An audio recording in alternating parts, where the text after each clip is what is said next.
Little sidetrack, something going on here in Australia. What I can tell you is there's no data to back anything up here, but there is a lot of people telling porkies. Don't ask me who or why, I'm just trying to work it out myself, so I figured I might as well make a video while I'm working it out. What I can confirm is Miss Giuffre posted this on Sunday. This year has been the worst start to a new year, but I won't bore anyone with the details. But I think it's important to note that when a school bus driver comes at you driving 110 kilometres per hour, as we were slowing down for a turn, that no matter what your car is made of, it might as well be a tin can. I've gone into kidney renal failure. They've given me 4 days to live, transferring me to a specialist hospital in urology. I'm ready to go, just not until I see my babies one last time. But you know what they say about wishes? Poop in one hand and wish in the other, and I agree, it's still going to be poop at the end of the day. Thank you all for being the wonderful people of the world and for being a great part of my life. God bless you all, Virginia. I have confirmed that this is on her Instagram, but I didn't want to screenshot it because it's got photos of her children on it. So yes, it is public, and yes, she does address the wonderful people of the world, suggesting she intended to make it public. Not so fast, says the family. They issued a statement saying, Virginia thanks everyone for the outpouring of love and support. She is overwhelmed with gratitude. Today she remains in a serious condition while receiving medical care, the statement read. On March 24, in rural Western Australia, a school bus hit the car in which she was riding. The police were called but said there was no one available to come to the scene. They asked if anyone was injured and suggested if they were, they should make their way to the hospital. The school bus driver had a bus full of distraught children and left the scene to get them back, saying he would file a police report, which he did later. Virginia was banged up and bruised and returned home. Virginia's condition worsened and she was admitted to the hospital. Concerning her Instagram post, Virginia thought she had posted on her private Facebook page. Virginia and her family thank everyone for their concern. Nice try, guys. But if she was trying to post something privately, then why did she address the people of the world? Nonetheless, I want to verify that this road accident actually happened. We do have a couple of public outlets that follow road accidents and incidents in different states, and the police will generally make public statements to those outlets if there is such an accident, especially involving school children.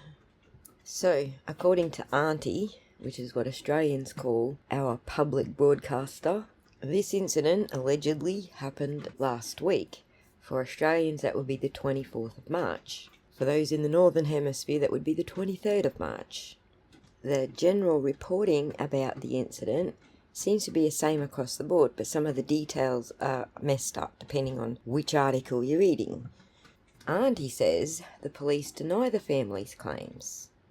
WA police said they had no record of a phone call placed following the crash, which happened on a rural road 90 kilometres north of Perth. They're quoted as saying, "We're aware that there was a minor crash between a school bus that had 29 children on board and another vehicle," Commander Mike Bell said at a press conference. "There were no injuries reported to us. There was no calls made to us that we can establish." He says it's a minor matter. Because there was no injuries, there is no need for us to attend. It's not a requirement. We obviously attend where there's bodily harm or bodily injuries. And then he promptly contradicts himself and says we did not attend that crash, which does not surprise me because it was reported to police the following day by the bus driver. Sir, you can't say there were no calls made that you can establish and then say there was a call made. No wonder people have no idea what's going on. Anyway, Commander Bell said officers at the local police station were investigating the cause of the crash. Of course, Auntie does their due diligence and rings both the police and the St John WA ambulance service, and both confirm nobody was taken to hospital in the wake of the crash. Also in this police report, Auntie reports that police said a 71-year-old woman was behind the wheel of the car involved in the bus collision. I don't know about you guys, but that suggests to me that Virginia might have been a passenger in the car. Auntie goes on with the family story that seems to be consistent across different news sites. However, independent news sources have a slightly different story. Surprise, surprise. Independent news sources say that police provided details to the Daily Mail and the Guardian about a minor crash that occurred between a bus and a car in near Gabby, north of Perth, which is about the same location, on March 24th, in which no injuries were reported and the car sustained $2,000 worth of damage. Apparently, authorities confirmed to The Guardian that the car driver was a 41-year-old woman, but the driver was not identified by name. Giuffre had been living in Ocean Reef, North Perth, since 2020, adding that she showed up at a Perth hospital's emergency department on April 1st. And that's about it. They seem to be more interested in the Epstein relationship than anything else. So then we turn to another indie news outlet, which has dug a little deeper into the situation. We find out that Giuffre is facing court over allegations she breached a restraining order just weeks before being involved in the bus crash. We'll get into that side story in a minute. What they report is that, in a surprising twist, Western Australia Police responded to the crash in a statement and offered a different account of events. Police said they received a report of a minor crash between a school bus and a car around 12 miles north of Perth.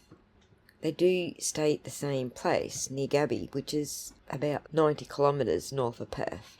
They go on to say the bus driver reported the incident the following day, and despite Giuffre's claims of serious injury, no injuries were reported. The car sustained approximately $2,000 worth of damage.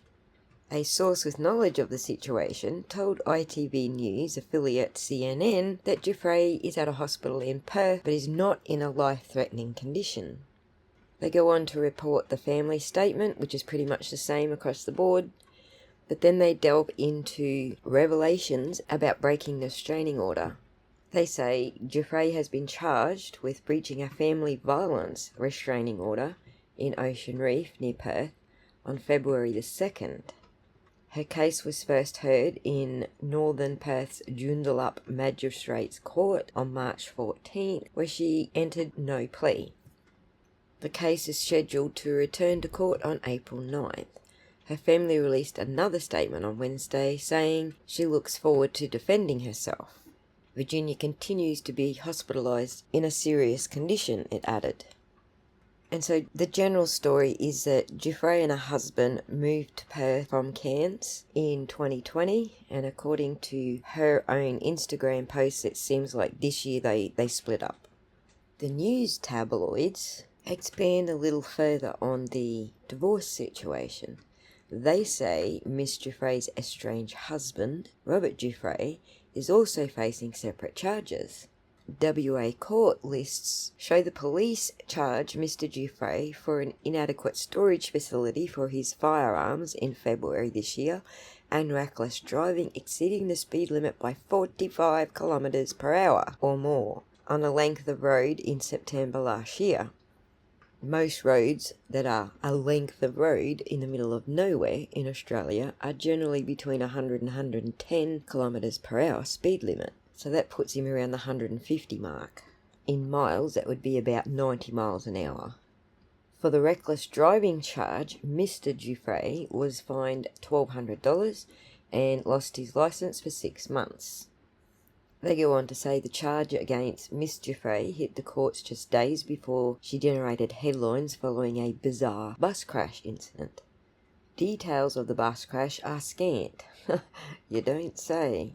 However, WA Police Acting Commissioner Kylie Whitley said there was a minor crash between a bus and a car in a rural area near Perth on March 24.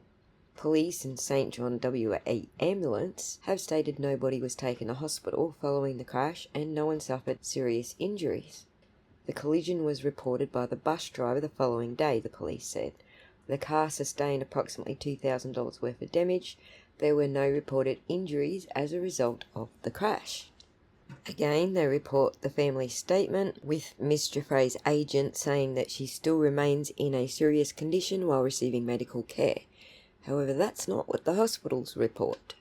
The Perth hospital that Miss Giuffre is in lists her condition as stable.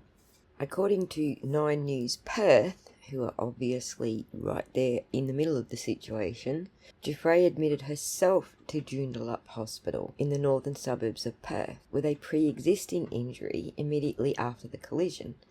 While there, it's understood doctors indicated tests that identified issues with her kidneys, and Giuffre was discharged the following day. The following week, Giuffre was brought to Sir Charles Gardner Hospital, also in Perth, by ambulance and was seeking treatment for pain. It's understood she will be discharged Wednesday, which was yesterday. 7 News also reported Giuffre's heavy bruising was the result of a fall. I couldn't find 7 News saying any such thing. Over to American gossip tabloids, we find a little bit more about the story, where Giuffre denies violating a restraining order recently taken out by her estranged ex-husband, Robert Giuffre. Her agent says she looks forward to defending herself against this malicious claim. She goes on to say that Giuffre's worried about their 3 teenage children, adding that Virginia continues to be hospitalised in a serious condition. It goes on to report pretty much everything else we just covered, and that's it. They all just repeating each other and confusing the story along the way.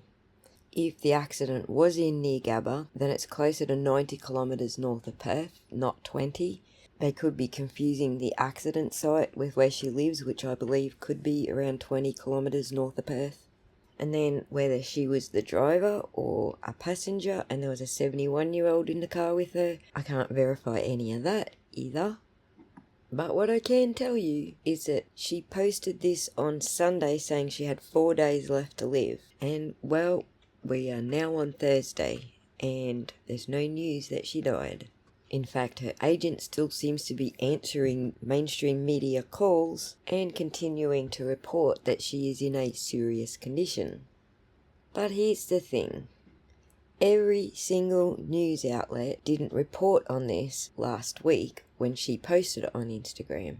They all reported it on April 1st, 3 days later. Does that make us all April Fools? I'll let you decide.